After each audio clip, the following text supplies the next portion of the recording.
দীর্ঘ 15 বছর পর ব্রিটেনের বাংলাদেশি কমিউনিটির অনেক নেতৃবৃন্দ, বিএনপি সহ অনেক রাজনৈতিক দলের নেতারা, অনেক সাংবাদিক অংশ নিয়েছেন রাষ্ট্রীয় অনুষ্ঠানে।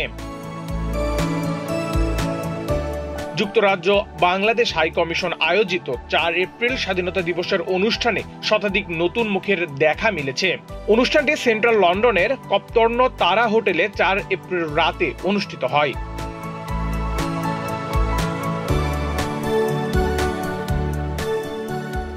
যুক্তরাজ্যস্থ বাংলাদেশ হাই কমিশনার আবিদা ইসলামের আমন্ত্রণে 16 থেকে 17 বছর পর কমিউনিটির বঞ্চিত নেতাদের অংশগ্রহণে মুখরিত হয়ে ওঠে 54তম স্বাধীনতা দিবসের অনুষ্ঠানটি।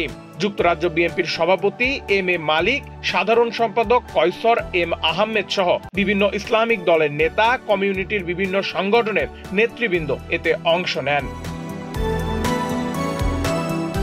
গত 16 বছর হাই কমিশনারের দৌরাত্মে তাদের নানা অত্যাচার সহ করতে হয়েছে। এখন আবার এই হাই কমিশনারের প্রধান তাদের নেতাকে সশরীরে গিয়ে আমন্ত্রণ জানিয়েছেন। সেটা গ্রহণ করে তারা অংশ নিয়েছেন বলে জানান যুক্তরাজ্য বিএনপির সভাপতি এম এ মালিক।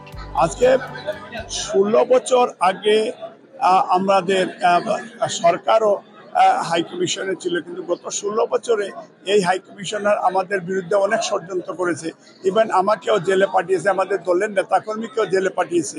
আবার এই 16 বছর পরে তারা আমাদেরকে এবার স্বাগত জানিয়েছে।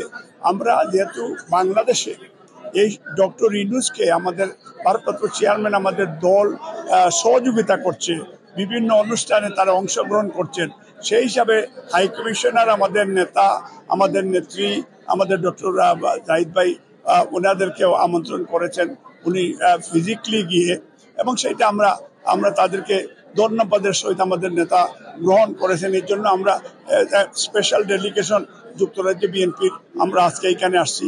আমরা সেই ডেলিগেশন 16 বছর পরে আমরা এই এন্টার করলাম, আমরা তাদেরকে ধন্যবাদ জানাচ্ছি। স্বৈরাচার সরকার পতনের পর এই রাষ্ট্রীয় অনুষ্ঠানে দাওয়াত পেয়েছেন ও অংশ নিয়েছেন বলে জানান যুক্তরাজ্য বিএনপির সাধারণ সম্পাদক কয়সর এম আহমেদ। আমাদের এই নিজের বাংলাদেশের হাই কমিশন একটা অচেনা জায়গা ছিল। যেভাবে বাংলাদেশ একটি মাফিয়ার দখলে ছিল, একইভাবে প্রবাসেও আওয়ামী বাকশালীদের দখলে বাংলাদেশ হাই কমিশন ছিল।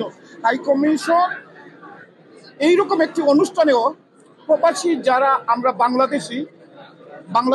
বিভিন্ন বাংলাদেশের যে রাজনৈতিক দল কাউকে দাওয়াত দেওয়ার অধিকার রাখতো না, তারা জোর করে এটা করে রাখতো। দীর্ঘদিন পরে বাংলাদেশে মাফিয়া পতনের কারণে 17 বছর বাংলাদেশের জাতীয়তাবাদী দলের ভারপ্রাপ্ত চেয়ারম্যান দেশনায়ক তারেক রহমান আন্দোলন সংগ্রামের মাধ্যমে জুলাই আগস্টে এই আন্দোলনের মাধ্যমে এই ফ্যাসিস্টের পতন হয়েছে। বাংলাদেশে ফ্যাসিস্টের পতনের পাশাপাশি একই টাইমে এই যুক্তরাজ্যে যারা বাংলাদেশ হাই কমিশনারকে ঘিরে রেখেছিল, দখল করে রেখেছিল, জোর করে একটা আওয়ামী লীগের একটা অফিস বানিয়েছিল, সেখান থেকে মুক্ত হয়েছে। এটার প্রমাণ আজকে যারা বাংলাদেশের এই প্রবাসী বাংলাদেশিরা দাওয়াত পেয়েছে, ইনভাইট পেয়েছে বাংলাদেশ হাই কমিশন, এটা আর বাংলাদেশ। তাই আমি হাই কমিশন সকল অফিসার সবাইকে আমি ধন্যবাদ এবং কৃতজ্ঞতা জানাই।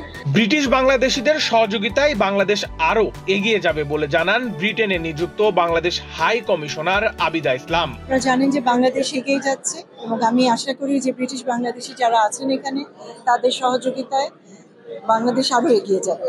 আপনারা বাংলাদেশকে আমি জানি যে সাপোর্ট করেন এবং আপনাদের আরো সহযোগিতার প্রয়োজন রয়েছে, তো আমি আশা করি আগামীতেও এই সহযোগিতা অব্যাহত থাকবে। বাংলাদেশি বংশোদ্ভূত ব্রিটিশ মন্ত্রী রুশনারা আলী এক প্রতিক্রিয়ায় বলেন, বাংলাদেশের স্বাধীনতা দিবসের উদযাপনে অংশ নেওয়া তার জন্য বিশেষ আনন্দের। I'm delighted to be here. I was born in Bangladesh, brought up in this country, and so for me it's a really wonderful thing to be a part of, to celebrate the independence of Bangladesh. As British Bangladeshis, we all care deeply about Bangladesh and its future, and we all want to see a positive, hopeful, optimistic future for our country of origin.